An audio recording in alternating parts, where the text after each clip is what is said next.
할렐루야. 사랑하는 성교가족 여러분, 지나간 한 주간도 주의 은혜 가운데 평안하셨는지요? 오늘은 어린이 주일 예배로 드리겠습니다. 우리 옆 사람과 더불어 혹은 스스로에게 인사하겠습니다. 오늘도 예배에 승리합시다. 하나님은 영이시니 예배하는 자가 성령과 진리로 예배할지니라 하셨습니다. 처음부터 끝까지 경건한 자세를 유지해 주시기를 당부드립니다. 이제 여러분 모두를 성부와 성자와 성령의 이름으로 예배 진심으로 초대합니다. 다 같이 사도신경으로 신앙 고백하심으로 주일 예배 시작하겠습니다. 전능하사 천지를 만드신 하나님 아버지를 내가 믿사오며 그 외아들 우리 주 예수 그리스도를 믿사오니 이는 성령으로 잉태하사 동정녀 마리아에게 나시고 본디오 빌라도에게 고난을 받으사 십자가에 못 박혀 죽으시고 장사한 지 사흘 만에 죽은 자 가운데서 다시 살아나시며 하늘에 오르사 전능하신 하나님 우편에 앉아 계시다가 저로서 산자와 죽은 자를 심판하려 오시리라. 성령을 믿사오며 거룩한 공예와 성도가 서로 교통하는 것과 죄를 사하여 주시는 것과 몸이 다시 사는 것과 영원히 사는 것을 믿사옵나이다. 아멘. 찬송가 301장을 다 같이 부르겠습니다.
오늘은 신주원 집사님 기도해 주시겠습니다.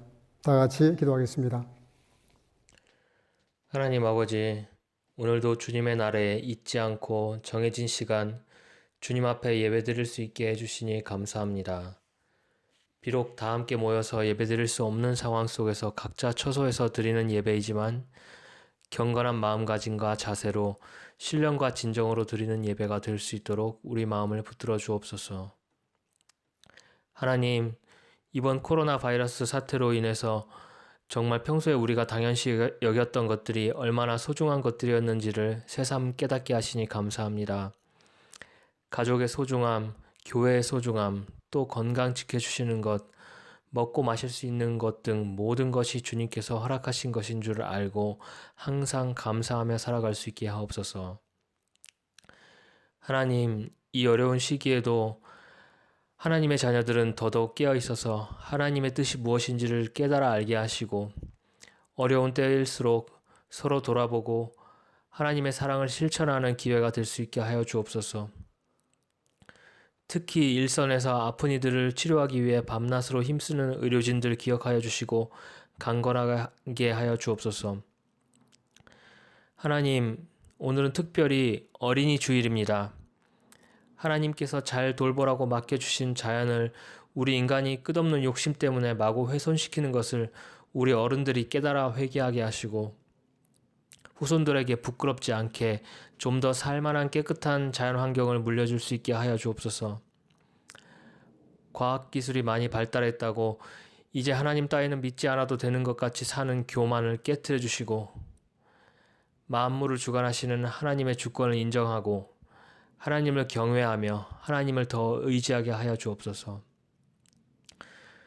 특히 우리 믿음의 한인들이 신앙으로 자녀들을 잘 양육하여서 우리 자녀들이 다음 세대에 이 독일 땅에서 빛과 소금 같은 귀한 하나님의 일꾼 되게 하여 주옵소서. 앞으로 정체성의 혼란이 올 때도 있을 것이고 타국에서 자라나면서 겪는 어려움과 아픔도 많이 있겠지만 이러한 것들을 하나님과의 온전한 관계 속에서 잘 이겨내어서 더 많은 사람들을 품을 수 있고 더 크게 쓰임받을 수 있는 귀한 일꾼들로 자라나는 우리 자녀들 될 수 있게 주님 항상 동행하여 주옵소서. 질병과 자연재앙 또 거짓 말씀으로 사람들을 미혹하는 이들이 날뛰는 것을 볼 때 마지막 때가 가까움을 봅니다. 주님, 우리를 불쌍히 여겨주셔서 자비를 베푸시고 주님의 인도하심과 보호하심 가운데 거하게 하여 주옵소서.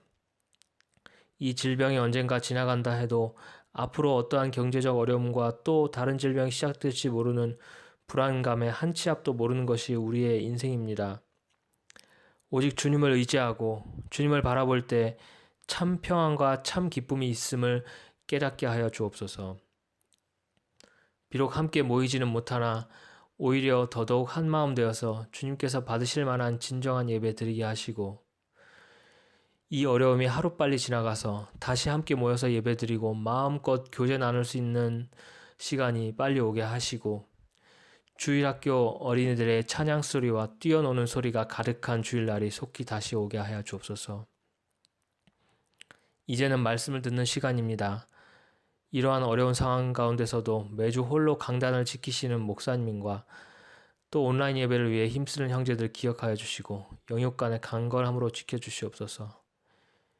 이제 목사님이 말씀을 선포하실 때에 성령님께서 함께 하시고 각 가정에서 예배드리는 각 사람 마음에 찾아가 주셔서 오늘 예배를 통해 충만한 은혜와 새 힘을 얻을 수 있게 주님 함께하여 주시고 이 시간 주관하여 주옵소서. 예수님 이름으로 기도했습니다. 아멘. 오늘 주시는 하나님의 말씀은 마가복음 10장 13절에서 16절입니다. 마가복음 10장 13절에서 16절 저와 함께 다 같이 읽도록 하겠습니다.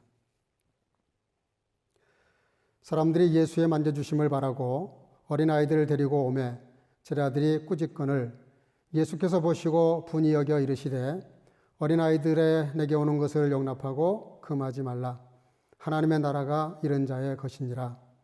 내가 진실로 너에게 이르노니 누구든지 하나님의 나라를 어린아이와 같이 받들지 않는 자는 결단코 들어가지 못하리라 하시고 그 어린 아이들을 안고 저희 위에 안수하시고 축복하시니라.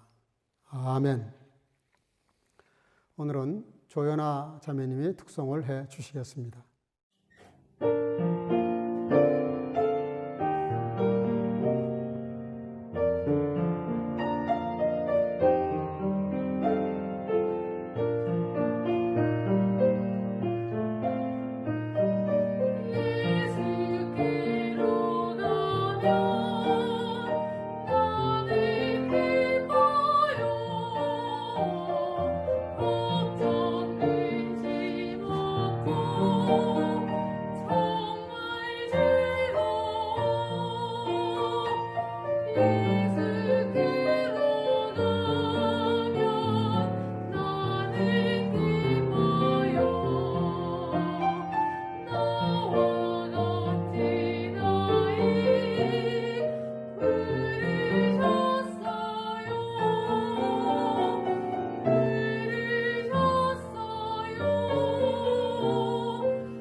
예.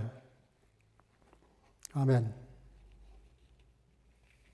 한 번은 우리나라 교육부 장관이 우리나라에는 왜 이렇게 노벨상 받는 사람이 없는가 아쉬운 마음이 있어서 우리나라도 노벨상을 받는 사람들이 좀 많이 나왔으면 좋겠다. 그래서 노벨상 프로젝트를 만들고 하나님께 간절히 기도했다고 합니다.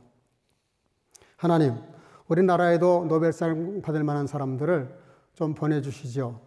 라고 기도를 간절히 했더니 하나님께서 정말 세 사람을 보내주셨다고 합니다. 아인슈타인과 에디슨과 헬렌 켈러 여사입니다.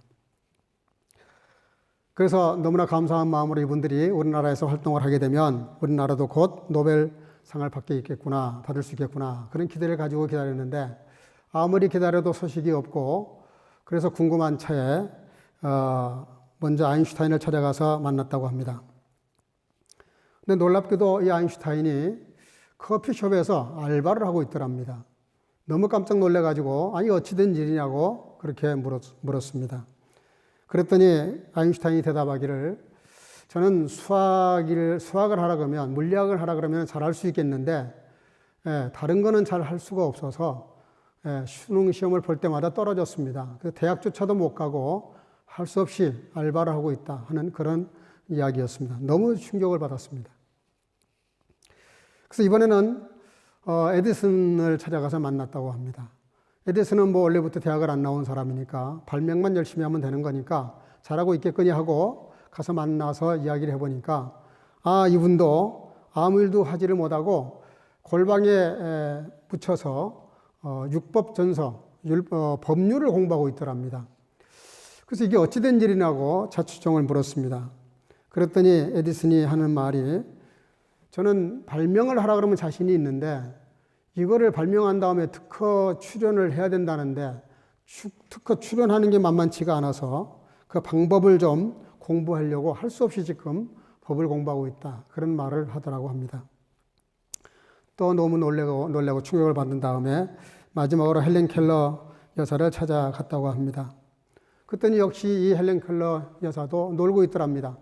이게 어찌된 일이냐고 물었더니 아시다시피 저는 소경인데다가 또 여자인데다가 대학을 어렵게 나왔음에도 불구하고 제 소경이라는 장애 때문에 저를 받아주는 데가 아무도 없어서 이렇게 무직 상태에서 놀고 있다라고 그렇게 이야기했다고 합니다. 우리나라 교육 현실을 꼬집는 꽁투인데요. 무슨 얘기입니까? 전문성이나 어린아이의 어떤 개성이나 한 사람에 대한 그런 적성이나 이런 것들을 무시하고 그냥 무조건 어찌하든지 획일적인 교육을 통해서 점수를 따야만 대학을 갈 수 있는 그런 교육 제도에 대한 그런 것을 꼬집는 그런 풍자한 글입니다. 하버드 대학교 총장으로 드루 길핀 파우스트라고 하는 여사가 취임을 했습니다. 이분이 화제가 됐던 것은 하버드 대학 역사 이래 여자가 대학 총장이 됐다는 것도 놀라운 일이었지만 어쨌든 많은 그런 화제를 불러모았는데 이분이 그 취임사 중에 이런 말을 했다고 합니다. 교육이란 무엇일까? 교육은 사람을 어떤 직업, 목수의 일을 할 수 있도록 만드는 것이 아니라 목수를 하고 있는 사람을 사람 만드는 것이 교육이다. 그런 말을 했다고 합니다. 교육의 본질은 어떤 기능적인 것, 외형적인 것을 만들어내는 것이 아니라 그것들을 사용하고 활용할 수 있는 지혜, 지식 이런 것들을 길러주는 참 인간을 만드는 인격을 형성하는 것이 교육이라는 뜻이죠. 오늘 본문에 보면 예수님께서 제자들을 향해서 몹시 이렇게 분노하시는 무척 화를 내시고 책망하시는 그런 장면이 나옵니다. 왜 그러셨을까요? 왜 예수님께서 제자들을 책망하시고 화를 내시고 심지어 분노하셨다고까지 하셨을까요? 13절 14절에 그 이유가 나와 있습니다. 사람들이 아이를 데리고 오매 제자들이 꾸짖거늘 14절 주님은 이를 분이 여기시고 그랬습니다. 제자들이 예수님을 이렇게 호위하면서 잘 보필해 가려다가 보니까 아이들이 이렇게 온단 말입니다. 이 아이들이 자꾸 오니까 이 제자들 눈에는 이 어린 아이들이 예수님이 설교를 하시고 사역하시는 일에 방해가 됐다고 생각을 한 것 같습니다. 그도 그럴 것이 당시의 문화 자체가 그랬습니다. 우리가 잘 아는 대로 오병이어 때 약 2만 명이 먹고도 12광제를 남겼음에도 불구하고 성경은 5천 명이라고 기록하고 있습니다. 그것은 여자와 어린 아이들 숫자를 뺀 것이죠. 출애굽 당시에도 200만이 넘게 출애굽을 했음에도 불구하고 60만이 출애굽을 했다 한 것도 마찬가지 맥락에서 기록하고 있습니다. 당시 유대의 문화는 여인과 아이들을 무시하고 숫자에 넣지 않았던 그런 풍습이 있었습니다. 당연히 그 제자들은 아직 그 문화에 젖어 있었기 때문에 그렇게 반응을 한 것이었습니다. 예수님은 그것을 보고 몹시 화를 내시면서 뭐라고 말씀하시냐면은 14절에 천국은 바로 이런 자의 것이니라. 15절 누구든지 하나님의 나라를 어린아이와 같이 받들지 않는 자는 결단코 들어가지 못하리라. 그런 말씀을 하셨습니다. 이게 무슨 얘기입니까? 제자들은 어린아이들이 예수님의 사역과 하나님의 나라와 교회와 관계가 없다고 생각하는 거고요. 예수님은 천국과 어린아이와 깊은 관계가 있다는 말씀을 하고 계시는 겁니다. 이게 지금 충돌을 한 것이죠. 어린아이들은 하나님의 나라에 한계가 있다는 것이고 관계가 없다는 것인데 예수님은 깊은 관계가 있고 그리고 그 어린아이의 특성과 하나님의 나라를 설명하는 그런 말씀을 하십니다. 예수님께서 오늘 13절에 하나님의 나라는 이런 어린 아이들의 것이다. 이런 자들의 것이다. 어린 아이들의 것이다. 어린 아이들 내게 오는 것을 금하지 말라. 이렇게 말씀하시니 어린 아이라고 하는 말씀. 이 말씀을 똑같이 기록하고 있는 구절이 마태복음 19장 13절, 누가복음 18장 15절에서 17절에도 같은 내용으로 기록되고 있습니다. 근데 이 세 곳에서 언급하고 있는 이 어린아이라고 하는 단어를 7세까지에 쓰는 이 파이디아라고 하는 단어가 있습니다. 헬라어 단어가 있는데 이 단어를 사용하지 않고 막 태어나서 엄마 젖을 떼지 않은 갓난아이, 이 갓난아이를 가리키는 브레페라고 하는 헬라어 단어를 공통적으로 쓰고 있습니다. 예수님께서 말씀하시려고 하는 하나님의 나라를 말씀하시면서 하나님의 나라는 이런 자의 것이라고 말씀하신 이 이런 자가 누구를 가리키냐면 이제 엄마한테서 젖을 떼지 못하고 태어난 지 얼마 안 된 젖을 먹고 있는 아이를 가리키신 겁니다. 이 어린아이의 속성과 하나님의 나라와 뭔가 통하는 게 있다는 거예요. 그게 뭘까요, 과연? 복잡하게 설명할 필요가 없습니다. 갓난아이, 젖을 먹는 갓난아이에게 어머니는 절대적인 존재입니다. 누가 무슨 얘기를 해서 안 해서가 아니라 본능적으로 어머니를 신뢰하고 의존합니다. 절대적으로 의존합니다. 그 어머니가 있으면 평안이 있고 보이지만 않아도 벌써 불안하고 그래서 울음을 터뜨리는 것이죠. 다른 말로 고쳐 말하면 이런 것입니다. 믿음이 없이는 하나님을 기쁘시게 할 수 없다는 말씀도 있지만 그러기 전에 우리가 하나님의 은혜로 말미암아 믿음으로 구원을 받는다고 했습니다. 우리가 구원을 받는 일에 있어서 예수 그리스도께서 십자가에 치신 그 사건이야말로 가장 중요한 사건이지만 그래서 구원은 하나님께 속한 일이지만 우리들 편에서는 그 사건이 내게 은혜로 다가오고 내가 깨달아져서 그걸 믿게 하시는 그 믿음이 없이는 우리가 구원에 이를 수 없다는 것을 에베소서 2장 8절에 정확하게 기록하고 있습니다. 따라서 예수님께서 말씀하신 천국은 이런 자의 것이라는 게 뭡니까? 어린아이들처럼 전적으로 하나님을 신뢰하고 믿는 사람. 그냥 믿는다라고, 믿습니다라고 그 단어에 힘을 줘서 말하는 그런 믿음이 아니라 본능적으로 그리고 내 모든 인격을 모아서 온 마음을 모아서 정말로 신뢰하는 그런 믿음을 말씀하시는 것이죠. 그래서 하나님의 나라는 이 어린아이 같은 사람의 것이다라고 말씀하신 것은 바로 그런 믿음을 가진 사람의 것이다. 그렇게 주님은 설명하시면서 그런 속성을 가지고 있는 어린아이들이 예수님께 찾아 나왔는데 그거를 꾸짖고 쫓아내려고 하니 예수님이 당연히 화를 내실 수밖에 없었던 것입니다. 따라서 우리가 여기서 깨닫고 넘어가야 될 것이 하나 있습니다. 오늘 이 본문에 나와 있는 본문에서도 나옵니다. 사람들이 예수의 만져주심을 바라고 어린아이들을 데리고 오매 라고 기록하고 있습니다. 부모님들이 아이들을 예수님께 나올 때 홀로 나오지 않고 어린아이들을 함께 데리고 나왔다는 거예요. 근데 그냥 데리고 나온 게 아니에요. 집에서 놀아라 하기에 불안하니까 데리고 나왔다는 게 아닙니다. 뭔가 소원이 있어요. 그 소원이 뭐냐면 예수님이 내 아이를 이렇게 한번 만져주시기를 바랬다는 거예요. 오늘 이 예수님께서 천국은 이런 자의 것이라고 말씀하신 그 어린아이들, 이 아이가 교회에 와서 뭘 할 수 있을까? 기도를 할 수도 없고 찬양 부를 수도 없고 말씀은 더더군다나 알아들을 수 없는데 이 아이가 교회에 나와서 무슨 필요가 있을까? 그렇지 않습니다. 주님이 말씀하시고자 하는 말씀은 그런 어린아이, 갓난해 때부터 아이들을 데리고 교회에 나오라는 겁니다. 다른 말로 고쳐 말하면은 하드웨어, 원판에 하나님의 교회와 하나님의 말씀과 찬양과 기도가 처음부터 그 본능 속에, 백지판 속에 들어갈 수 있도록 그렇게 아이들을 데리고 나오는데 그냥 나오는 것이 아니라 소원을 가지고 나오라는 거예요. 이 부모님들은 예수님이 자기 아이들을 이렇게 만져주시기를 바랬다고 했습니다. 여러분들이 아이들을 교회에 데리고 나오실 때 집에 혼자 놔두기가 불안하니까 데리고 나오는 그런 것이어서는 안 된다는 얘기입니다. 뚜렷한 목적을 가지고 이유를 가지고 아이들을 데리고 나오셔야 된다고 본문은 말씀하십니다.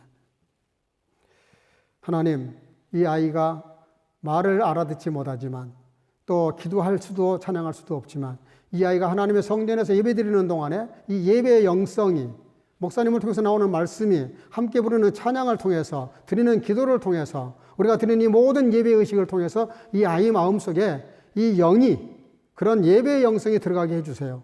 그런 기도를 하면서 소원을 가지고 교회로 아이들을 데리고 나오라는 것이죠. 여러분, 창세기 마지막 부분에 가면은 야곱이 12 아들들에게 축복하는 내용이 나옵니다. 그 축복의 내용들을 보면 참 놀랍습니다. 12 아들이 다 달라요. 어떤 아이에게도 똑같은 예언을 하지 않습니다. 다른 말로 말하면 이 아이가 이렇게 되기를 바란다는 기도를, 축복을 같은 내용이 없어요.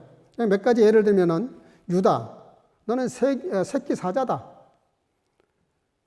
이게 무슨 얘기냐면 장래 장자권을 얻게 되고 네가 왕족이 될 것이다. 그래서 정말 이 유다 지파가 네 번째 지파인데도 불구하고 첫 번째 지파, 루벤 지파를 제끼고 다윗이 그 계통에서 왔고 예수 그리스도가 유다 지파의 자손으로 오십니다. 정말 영적 왕권을 가지게 되십니다. 레위 지파, 너는 잔해하는 칼이다. 이렇게 예언을 했어요. 그 아이에게 대해서 그렇게 어떻게 보면 소원이죠. 그렇게 말을 했어요. 그 말은 대단히 저주스러운 내용이었습니다. 그럼에도 불구하고 레위 지파는 그 얘기를 듣고 정신이 바짝 나서 회개를 합니다. 그리고 돌이켜요. 바꿔요. 삶을 바꿔요. 나중에 어떻게 됩니까? 제사장의 지파가 됩니다. 성전 일을 도맡아서 하는 그런 놀라운 축복을 얻게 됩니다. 납달리 지파, 너는 암사슴 같을 것이다. 그래서 나중에 정말 갈릴리 호수의 그 아름다운 땅을 차지하게 됐고 음악과 말을 잘하는 운변의 기질을 가지고 그 후손들이 빚을 냈다고 합니다. 갓 지파, 너는 전사다. 아주 용감했어요. 그러나 주변에 많은 적이 있었음에도 불구하고 끝내는 승리하는 지파가 됩니다. 아셀 지파, 너희는 기름진 식물을 먹을 것이다 그랬더니 정말 비옥한 땅을 나중에 차지해서 왕실의 그런 물량을 댈 만큼 그렇게 성공을 하게 됩니다. 그리고 요셉 지파, 너는 무성한 가지다. 담을 뛰어넘을 것이다. 그렇게 예언을 했고 그런 꿈을 가지고 비전을 가지고 축복을 해줬더니 이 요셉 지파가 나중에 정말 번성하고 번창해서 두 지파가 받을 축복을 다 가져가게 됩니다. 여러분 놀랍지 않습니까? 12지파, 12아들들에게 다 각각 그렇게 자기의 꿈과 그 아이를 향한 소원과 그런 내용을 이렇게 축복했을 때 그것이 나중에 다 그대로 이루어지는 것을 보게 됩니다. 여러분들이 어린아이들을 주님 앞으로 데리고 나오실 때 오늘 말씀의 그 제목대로 어린아이 교육에 대한 성서적인 원리가 무엇인지에 대해서 지금 말씀드리고 있는 건데요. 성서적인 원리 첫 번째가 뭐냐면 아이들을 데리고 나올 때 아이에 대한 간절한 기도의 소원을 가지고 데리고 나오라는 거예요. 두 번째는 반드시 아이들을 함께 데리고 나오라고 성경은 권면하고 있습니다. 이분들도 어린아이들을 데리고 오매 했을 때 그것을 꾸짖었던 제자들을 꾸짖으셨어요. 이게 무슨 얘기가 됩니까? 데리고 오는 것을 왜 꾸짖습니까, 제자들이? 제자들이 잘못했다고 책망하는 거예요. 이걸 역설적으로 얘기하면 부모님들이 아이들을 데려오는 걸 너무 잘했다고 칭찬하시는 것이죠. 여러분들이 아이들을 데리고 나오실 때 어떻게 할 수가 없어서 아이들을 데리고 나오는 그런 것이어서는 안 됩니다. 반드시 그 아이를 데리고 나올 때 기도에 소원도 있어야 되지만 홀로 나오지 마시고 예배가 있는 곳, 찬양이 있는 곳, 기도가 있는 곳에 늘 아이들, 할 수만 있으면 아이들을 데리고 나오는 그런 습관을 기르셔야 됩니다. 그것은 그 어머니와 아버지, 아이들은 어머니와 아버지가 하는 말을 듣고 배우는 것이 아니라 어머니와 아버지가 하는 행동을 보고 배운다고 합니다.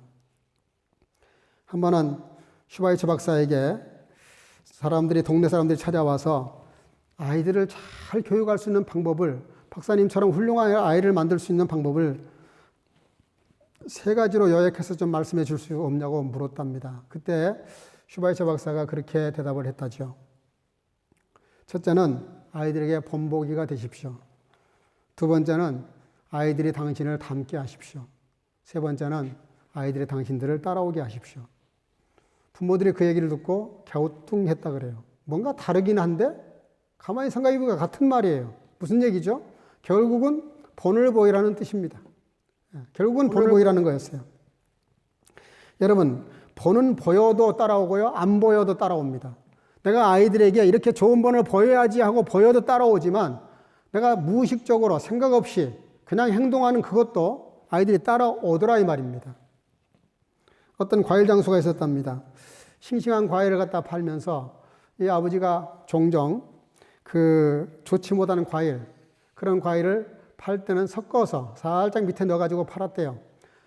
그 아이가 한 번은 그 아버지가 그렇게 장사하는 모습을 보고 물었답니다. 아버지, 그렇게 해도 돼요? 저분들이 가져가면 다 알 텐데. 그랬더니 아버지가 그냥 지나가는 말로 다른 사람들도 다 그렇게 장사해. 그렇게 안 하면 장사가 안 돼. 그랬대요. 그냥 그러고 잊어버렸습니다.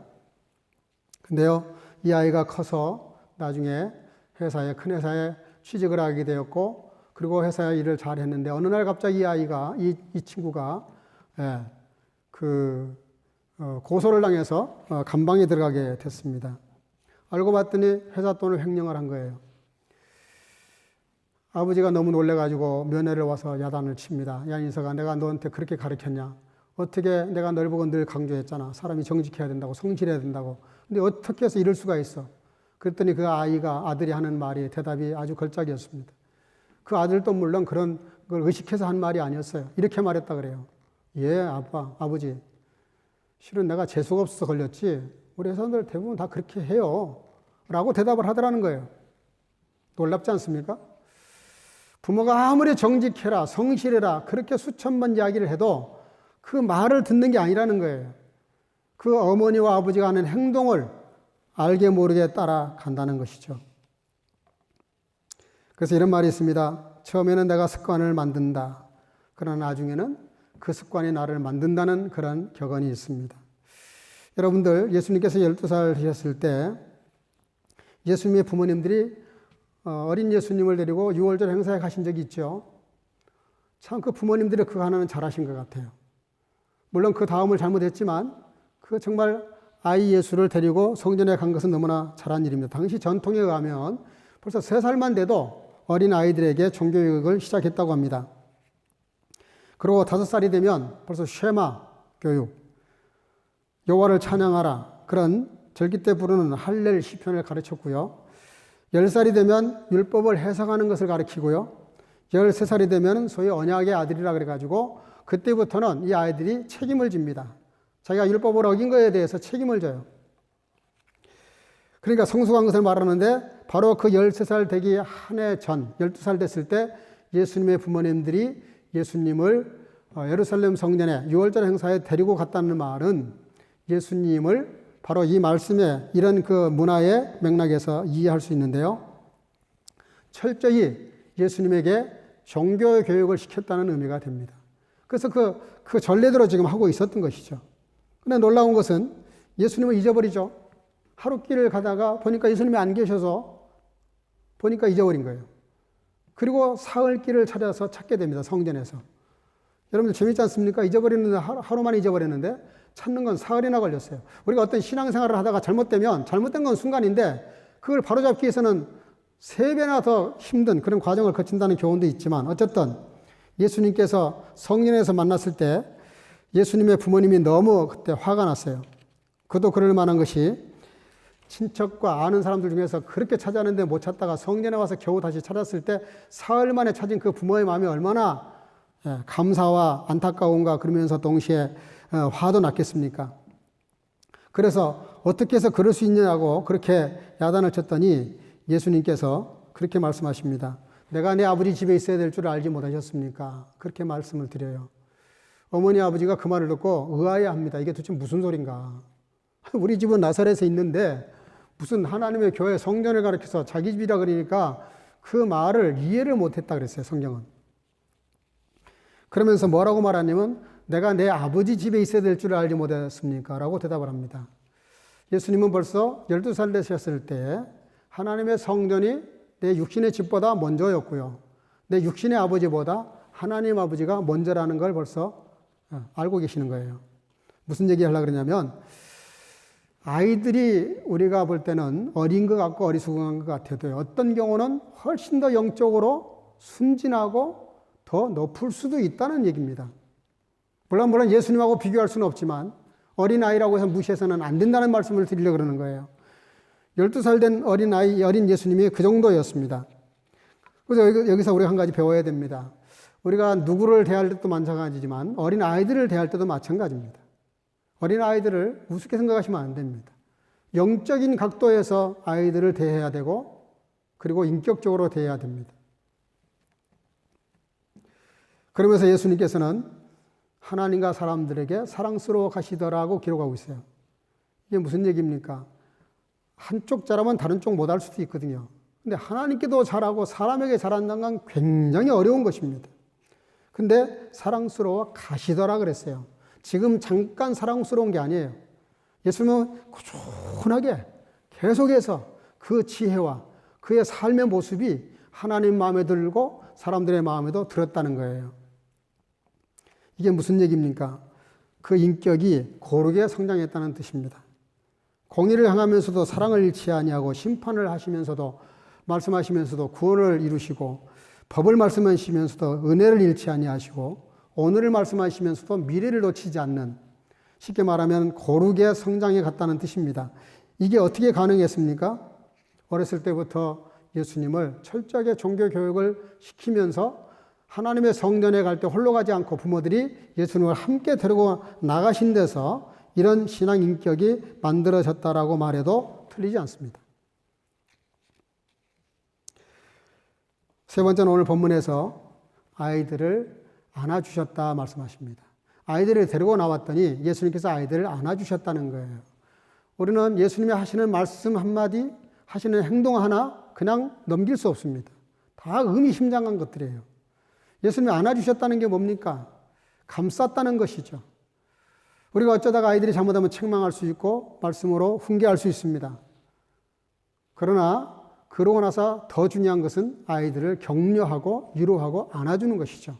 이 말은 무슨 얘기냐면 아무리 혹독하게 야단을 쳐도 사랑이 전제되어야 된다는 것이고 전제된 그 사랑은 혹독한 책망 후에 확인되어야 된다는 뜻이에요. 반드시 아이가 어머니와 아버지가 나를 사랑한다는 걸 느끼도록 나에게 이렇게 체벌을 했고 야단을 치셨지만 이것이 정말 사랑 때문에 그랬다는 것을 느낄 만큼 그렇게 안아줘야 된다는 거예요. 어떤 어린 아이가 태어나자마자 한 아이는 그런 대로 잘 자랐는데 한 아이는 영 시원치가 않아서 인큐베이터에 집어넣었다고 합니다. 그런데 알 수 없는 그런 연약함으로 숨이 이렇게 멈춰가는데 그때 그 쌍둥이 형제니까 집어넣어주면서 인사하라고 집어넣어줬대요. 잠깐 놔뒀더니 그 멀쩡한 아이가 그 죽어가는 아이를 끌어안더래요. 본능적으로 그랬겠죠. 끌어안으니까 너무 신기해서 놔둔 거예요. 그랬더니 좀 있으니까 그 죽어가던 아이가 갑자기 생기가 돌면서 그 아이도 또 끌어안더래요. 결국은 두 아이가 건강하게 잘 자라나게 됐다고 합니다. 그래서 인큐베이터의 기적이라고 그렇게 말을 하는 사람들의 말을 듣고 간호사들이 이렇게 말했다 그래요. 아니라고. 이건 사랑, 격려, 포옹, 그런 감쌈의 기적이라고 그렇게 이야기했다고 합니다. 여러분들, 감싸고 격려하는 것이 얼마나 중요한지 모릅니다. 네 번째는 오늘 예수님께서 안수하고 축복하셨습니다. 앉기만 하신 것이 아니에요. 머리에다 손을 얹으시고 축복하셨다는 겁니다. 여러분, 축복하면 생각나는 사람 있죠? 야곱입니다. 내가 앞에도 말씀을 드렸습니다. 그런 12아들에게 축복한 것이 사실 어떻게 보면 거의 다입니다. 근데요, 야곱이 그 축복권, 장자로서 그 축복권을 하나 얻기 위해서 태아에서부터, 엄마 뱃속에서부터 싸웠다 그랬어요. 그리고 자기가 그 장자의 명분을 얻기까지 정말 치열한 싸움을 합니다. 이건 거의 미친 사람이에요. 정상이 아닐 정도였어요. 어느 정도냐? 눈이 멀어서 보지 못하는 아버지를 속이기 위해서 형님이 그 팔에 털이 많이 난 것을 생각하고 양의 털을 갖다 뒤집어 씌우는, 물론 여기는 구속사적인 깊은 의미가 있습니다만은 어쨌든 아버지를 그렇게 속이고 기만해서 결국은 축복권을 얻어냅니다. 장자가 받을 축복을 받아요. 이게 무슨 얘기가 됩니까? 장자권을 위해서 지극히 비윤리적이고 부모에게 해서는 안 되는 그런 기만을 했다는 것이죠. 근데 놀라운 것은요, 성경 어디에도, 신구약 성경 어디에도 야곱이 그렇게 행동한 그 축복권을 얻기 위한 그 많은 잘못된 것들에 대해서 죄라고 지적한 것이 없다는 것이에요. 그게 죄가 아니었을까요? 죄입니다. 부모를 속이는 게 어떻게 죄가 안 되겠어요? 형님을 속이는 것이 어떻게 죄가 안 되겠어요? 그거 엄청나게 기만죄죠. 그 엄청난 기만죄보다 야곱은 뭘 알았냐면, 내가 육신적으로 그 기만죄 때문에 벌을 받고 징벌을 받고 심판을 받더라도 내가 하나님으로부터 받는 이 축복이 얼마나 소중하고 귀중하고 이것이야말로 내 생사를 가를 수 있는 것이라고 하는, 자기의 생명을 걸어버릴 수 있는, 올인할 수 있었던 그런 가치를 부여한 것에 대해서 하나님도 성경도 묵인하시는 겁니다. 인정하시는 거예요. 그만큼 축복이 중요한 것입니다. 여러분들, 사무엘 선지자가 이새의 집에 찾아가서 장남부터 쫙 이렇게 다음 왕을 이어갈 사람을 찾기 위해서 선을 보셨는데 아무도 아니었어요. 그 자리에 초대받지도 못했던 다윗, 그를 급히 데려오라 그래가지고 딱 보는 순간 하나님이 말씀하십니다. 바로 그다. 그때 사무엘이 기름을 붓고 안수를 합니다. 그때 성경은 뭐라고 말씀하고 있냐면은 사무엘상 16장 13절, 사무엘이 기름불을 취하여 그 형제 중에서 다윗에게 부었더니 그날 이후로 다윗이 여호와의 신에게 크게 감동하니라.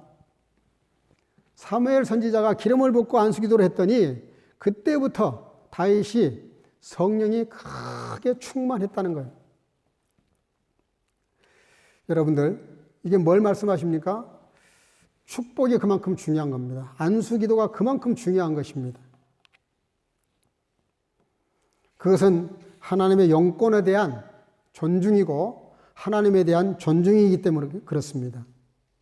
이런 말이 있더라고요. 어떤 글에 보니까 꾸지람 속에 자란 아이들은 비난하는 것을 배운답니다. 미움을 받으며 자란 아이는 증오를 배우고 매를 맞으며 자란 아이는 폭력을 휘두를 가능성이 많아진다고 합니다. 냉소나 놀림을 당하며 자란 아이는 소극적이거나 우울증에 빠질 위험이 있다고 합니다. 그러나 사랑을 받으며 자라는 아이들은 사랑할 줄을 안대요.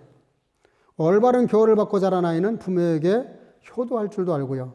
용서받은 경험이 있는 아이들은 너그러운 사람이 될 가능성이 많다고 합니다.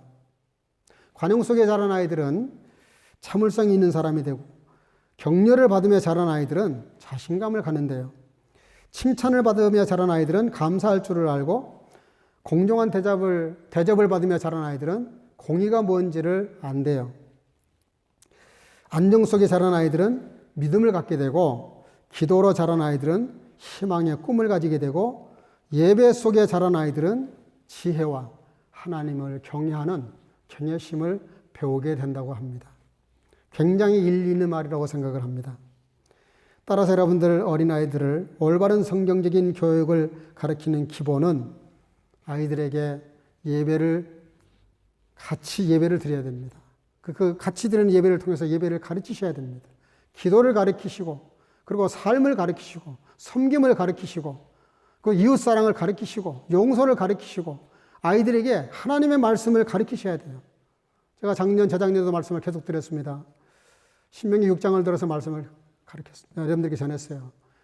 앉으나 서나, 들어가나 나나, 자나 일어나나, 언제 어디서나 말씀을 대할 수 있도록 부지런히 말씀을 가르치라고 말씀을 드렸습니다. 성경은 말씀하고 있습니다.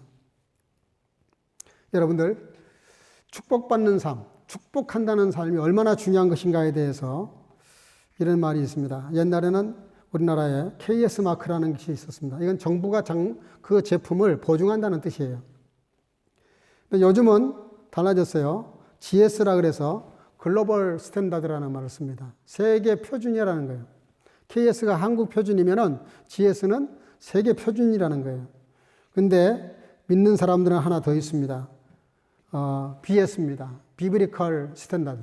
성경적인 표준. 어린아이들을 가르칠 때 성경이 얼마나 중요한 표준인지 모릅니다.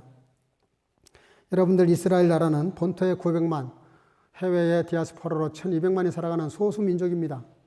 그런데 놀라운 거는 노벨 프라이스 상 전체 약 35%가 넘는 퍼센트를 유대인들이 다 받습니다. 이런 얘기 좀 민감하긴 합니다만 미국의 대통령이 되려고 그러면은 반드시 이스라엘을 한두 번은 방문을 해야 된다 그럽니다. 저희 나라도 한때는 대통령이 되려고 그러면 어느 나라인가를 방문했어야 됐죠. 근데 미국 대통령은 대통령이 되려고 그러면 반드시 이스라엘 나라를 방문을 해야 된다는 말이 있어요. 그 말은 무슨 얘기냐면 유대인들에게 인정받지 못하면 대통령이 될 수 없다는 말이기도 합니다. 그만큼 유대인들이 소수지만 미국을 정복하고 경제계와 정치계를 정복합니다. 그리고 그 힘을 가지고 세계를 제패하고 있습니다. 여러분들 이것은 정치적인 얘기가 아닙니다. 우리가 신앙적인 관점에서 성경적인 관점에서 어린 아이들에 대한 교육적인 관점에서 너무나 중요한 거예요. 하나님 말씀을 가지고 아이들을 잘 양육할 때, 또 우리 어린 아이들이 하나님 말씀으로 잘 받을 때, 배울 때 이렇게 훌륭한 인물이 될 수 있다는 것이에요. 그 역사가 증명하고 있습니다. 현실이 증명하고 있고요. 사랑하는 성도 여러분들, 오늘은 어린이 주일입니다. 내게 주신 이 어린 자녀들은 사실은 내 자녀가 아닙니다. 제가 지난주에 여러분들에게 설교할 때 여러분들은 내 양이 아니라고 말씀을 드리니까 오해하신 분들이 혹시 있을지 모르겠어요. 그런 뜻이 아니죠. 당연히 하나님이 저에게 맡겨주신 제 양입니다. 제가 말씀드리려고 했던 것은 근본적으로 우리가 소속을 말씀드리려고 했던 거예요. 우리는 하나님께 속한 양들입니다. 사람의 양이 아니에요. 하나님의 양이에요. 그것을 제가 목회자로 위임을 받아서 목양은 하지만 우리는 하나님께 속한 자입니다. 아이들도 마찬가지입니다. 내게 주신 아이예요. 우리 부모를 통해서, 우리 부모를 통해서 왔어요. 그러나 이 생명은 내 생명이 아닙니다. 하나님께 속한 생명이에요. 그 생명을 나에게 잠깐 맡겨주신 것입니다. 이 아이들을 어떻게 할 것입니까? 내 것이 아니기 때문에 우리는 더 책임감이 크다고 제가 지난주에 말씀을 드렸습니다. 어린 아이들을 나에게 선물로 주셨는데요. 이 선물로 허락하신 이 아이를 정말 인격적으로 하나님 말씀을 따라서 신앙 인격을 가지고 그의 영성을 키워서 다음 세대가 잘 이어져 갈 수 있도록 어린이 주일을 맞이해서 오늘 예수님께서 하신 이 말씀과 행동을 통해서 이 원리를 통해서 아이들을 잘 양육하셔서 우리 자녀들이 하나님 앞에 자랑스러운 그리고 하나님께 기쁨이 되는 쓰임받는 그런 자녀들이 될 수 있기를, 그런 자녀를 가지신 여러분들 가정이 될 수 있기를, 또 여러분들도 부모님에게 그런 자녀가 될 수 있기를 주 이름으로 축복합니다. 기도하겠습니다. 사랑과 은혜가 풍성하신 살아계신 아버지 하나님, 우리에게 이 세상에서 가장 소중한 자녀를 선물로 허락해 주신 것을 감사합니다. 부모인 우리들을 통해 세상에 나왔지만 내 자녀이기 전에 주님께 속한 생명이기에 더욱 소중하고 존귀한 자녀들인데 혹시라도 내 잘못으로 인해서 자녀를 양육하는 과정에서 주님께서 원하시는 방법과 원리를 벗어난 것이 있다면 용서해 주시고 다시 한번 자녀들을 주님께서 원하시는 대로 오늘 주신 말씀을 따라 양육할 수 있는 지혜와 능력을 허락해 주시옵소서. 코로나19 사태로 학교도 가지 못하고 한참 생기발랄하게 뛰어놀아야 할 시간에 자유롭지 못한 우리 성교가족 어린 아이들, 어린 자녀들에게 은혜를 베풀어 주시고 이럴 때일수록 더욱 성경을 읽고 더욱 주님을 사랑하는 자녀들이 될 수 있도록 주님께서 친히 오늘 말씀대로 두 손으로 안수하시고 축복해 주시기를 간절히 소원하옵고 예수님의 이름으로 간절히 기도하옵나이다. 아멘. 말씀을 생각하시면서 찬송가 299장을 부르면서 준비하신 헌금을 드리도록 하겠습니다.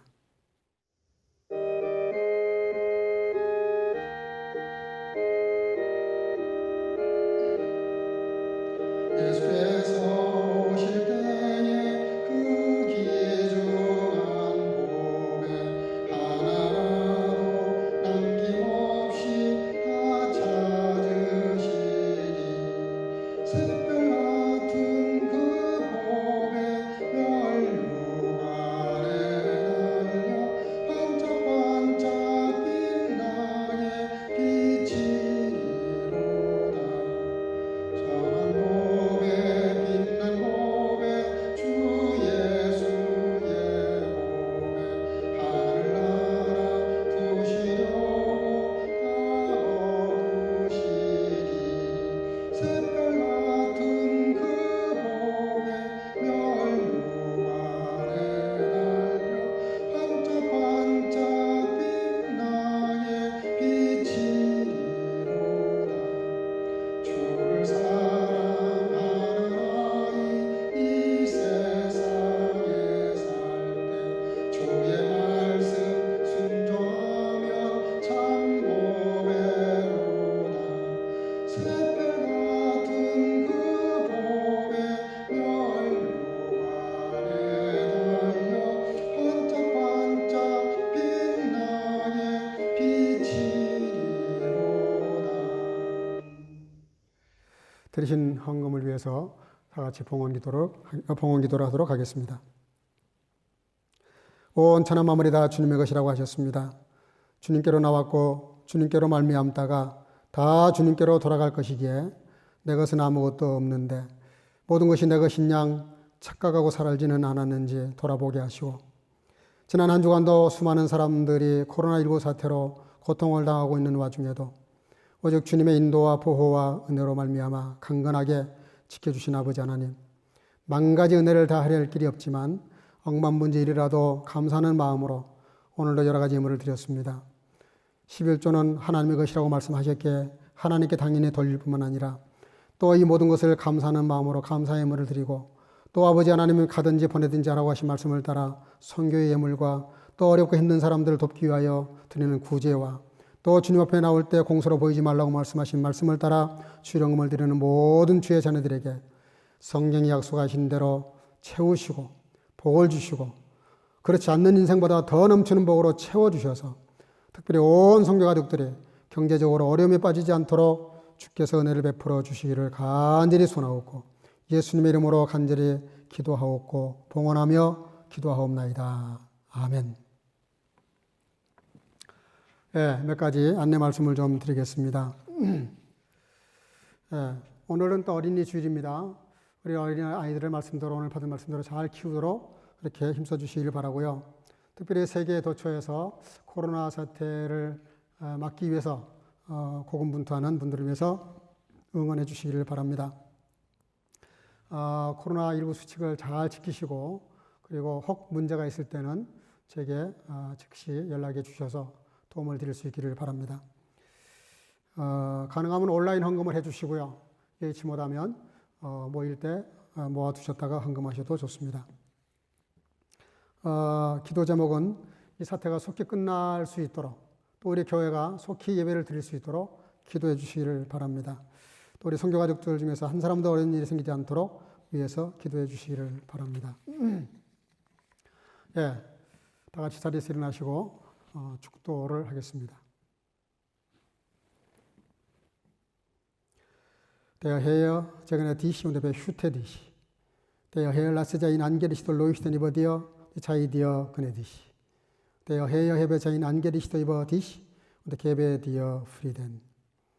Die Gnade unseres Herrn Jesus Christus und die Liebe Gottes und die Gemeinschaft des Heiligen Geistes sei mit euch allen. 아멘. 여호와는 너에게 복을 주시고 너를 지키시기를 원하며 여호와는 그 얼굴로 내게 비추사 은혜 베푸시기를 원하며 여호와는 그 얼굴로 내게로 향하여 드사 평강 주시기를 원하노라. 이제는 우리 구주 예수 그리스도의 놀라우신 은혜와 독생 성자를 아끼지 아니하시고 내어 주시기까지 우리를 사랑하시는 하나님의 극진하신 사랑하심과 우리 한 사람 한 사람 모두 다 인을 치시고 주의 자녀 삼아 주실 뿐만 아니라 우리를 진리와 은혜의 길로 인도하시기를 기뻐하시는 성령의 교통으로 충만케 하시니 오늘도 우리에게 허락하신 어린 자녀들을 말씀으로 잘 양육해서 주님의 기쁨이 되기를 마음속에 결단하는 사랑하는 모든 성교와 뜻을 머리 위에와 함께 예배에 동참한 주의 모든 주의 자녀들 머리마다 이제로부터 영원토록 함께 있을지어다. 아멘. 예, 이것으로서 주일 영상 예배는 마쳤습니다. 한 주간도 주님과 동행하시면서 승리하시기를 주의 이름으로 축복합니다. 할렐루야.